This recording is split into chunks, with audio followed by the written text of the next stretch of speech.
your Wonder Girl, taking you to new heights. Here is your weekly forecast for the week of Monday, July 31st to Monday, August 7th.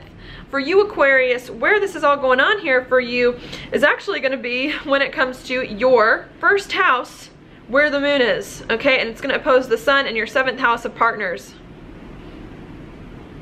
Okay, so what is happening here is that perhaps there's been a lot of focus on you lately, what you want, things about you, your life, that, you know, all that stuff going on, trying to figure that out, just everything about you in some way. And I think what's going on at this lunar eclipse is you have to stop thinking about yourself and you have to start thinking about other people here, other relationships, ways that you can partner with other people, how you can help other people, okay?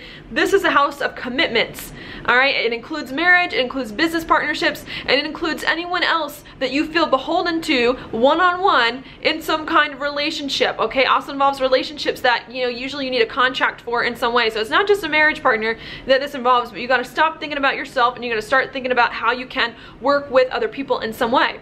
Okay, now this full moon for you, lunar eclipse, is going to be interesting just because it is in your 1st and 7th house, so it could require you to make some choices between what you want, what other people want, and you may have to let go of some of your interests, okay, so that you can do more and work with other people in some way, which can make this a little challenging for you than maybe it will some of the other signs, some of the other air signs especially.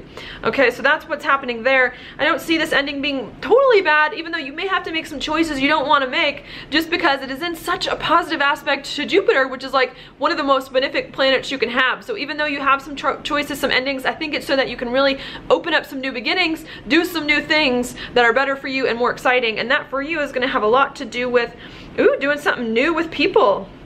Okay, new partnerships coming in, new people into your life that you're committing to in some way. Okay, maybe taking a relationship to the next level, doing something like that. The 9th house is a great house, especially when Jupiter's there and it's a positive aspect to your sun and your moon. So I think there's an opportunity for you to have new relationships, move relationships into new chapters that are better for you in some way, to travel with relationship study, just do something new, different, and exciting. Okay, on top of all of that, we also do have Mercury here, which is going to be in your 8th house of changes, making a sextile to Venus in your 6th of job. So I think there's also lots of changes you want to make in your job, in your daily routine, some endings or beginnings that you're trying to make there to do something that you feel like resonates more truly with your heart, with who you are, with what you want, with where you see your life going in some way. And I think you're starting to communicate about some of these changes, about your job, about the things that you want to do there, just to be more happy and more comfortable with your life and with that going on. Now, I think that's going to be possible for you to really think about those things and to make some of the changes that you need in job, but I think you just need to keep in mind that it may take some time for you to get right with partners, to sign some contracts in a job, okay, to have your marriage partner or your business partner get on board with some of these changes that are going on in your daily routines, at work, things like that, okay? Not that you can't have a job that works with other people, not that you can't sign some contracts, not that you can't have your people in your life understand your job and your daily routines, just that it's going to take some time for you to really get them on board with some of these things and with where your life is going. Okay, so I think that's going to come up. On top of that, we still need to be patient. Speaking of patience, we still need to be patient as well when it comes to your money situation, because we still have Neptune in your 2nd house of money. Sorry, that kind of spelled that weird.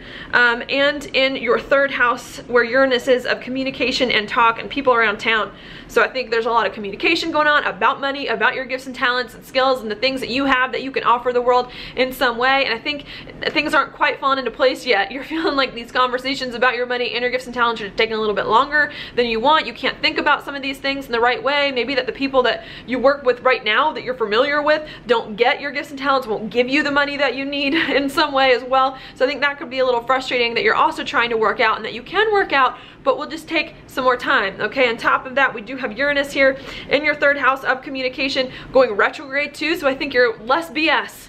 You know, you don't want to mess with people who don't get you in your immediate community. You don't want to, you know, talk about things you don't want to talk about either. I think you're really turning on the heat over here to move forward and communicate more with the people you want to communicate about, the things that you want to communicate about, and to make and to talk to more people about what's going on inside you and what it is that you really need and feel like is important to you. Okay, so I think that's going on there. On top of that, we still have Pluto, which is in your 12th house of your internal stuff going on as well, making a square over here to Jupiter. So I think there's been a lot of stuff changing about who you are on the inside and what you think about life and how you view life as well, and just kind of who you are, that you're also trying to figure out how to bring that on board with some new thing that you're doing, and how to be comfortable expanding your life in a way maybe you didn't anticipate, to do something different as well. And I think you have to get over some old baggage about life, about where you thought your life was going, about the person that you thought that you were, in order so you can do some new thing with other people that does look like it's going to be good for you, okay? So I think that's what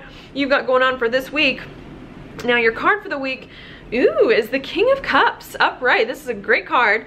One of the first upright ones I've got out of the bunch. And I think what this one means is lots of good things coming for you with an emotional benefit, all right? Feeling like you've got the people in your life, the partnerships in your life, kind of the things that are good for you that you want moving forward, all right? Feeling like you're just, you know, comfortable with yourself and who you are on the inside, and also with people outside you too. So I see it being good this week. If you don't feel like you kind of got that emotional stability, security with yourself or with other people, I think the question this week is to try to figure out what can you do to be more secure, to be more happy, to be more loving and caring and whatever it is with other people and with yourself, so that you can feel more secure and more comfortable emotionally in whatever way that you can, okay? So I think that's what's going on for you. Thank you so much for watching my horoscope. If you like it, please like it on Facebook, please like it on YouTube, share it with your friends, and I will talk to you later.